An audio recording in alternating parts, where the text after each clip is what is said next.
I've never in my life experienced nothing so close to death like that. We didn't know if we was in a mass shooting. Really scary situation in a Sacramento family tonight working to cope with the trauma after witnessing a shooting at a popular park that left 2 men dead.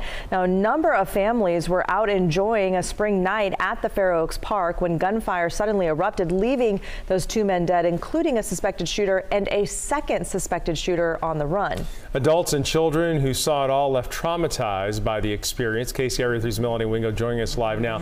She's at that park tonight in Fair Oaks. And Melanie, you spoke with 2 of the mothers of 2 of those families, and just so scary for them.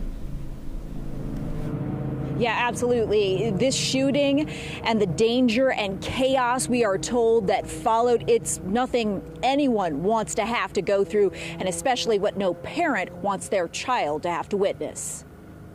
Fair Oaks Park is quiet just one night after a violent scene played out in front of dozens of people, including children. The shooting started off with 2, then it started going rampant. Connie Brown was there to watch her 13-year-old daughter's game at the park's baseball field when shots rang out. Bystanders immediately taking cover. Everybody get down.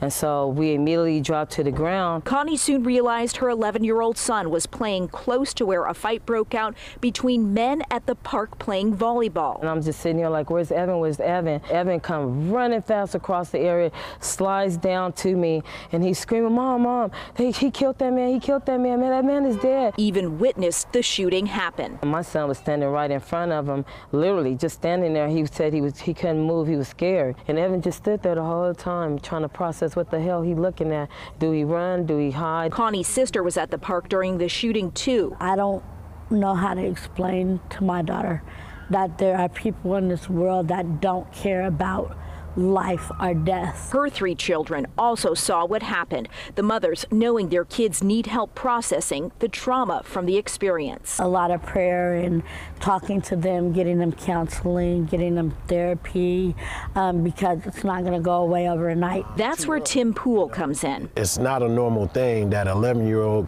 child see such trauma like that.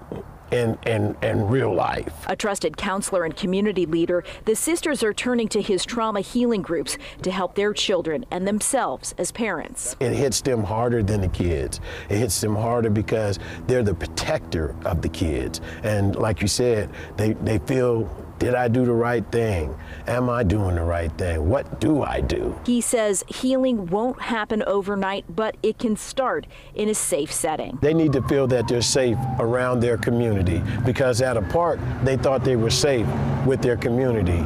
Now we have to bring them into a safe space so they can feel that comfort again. Connie realizing the importance of doing this healing work so it doesn't fester and cause problems for her children down the road. We're trying as parents to be in a safe, secure environment for our kids.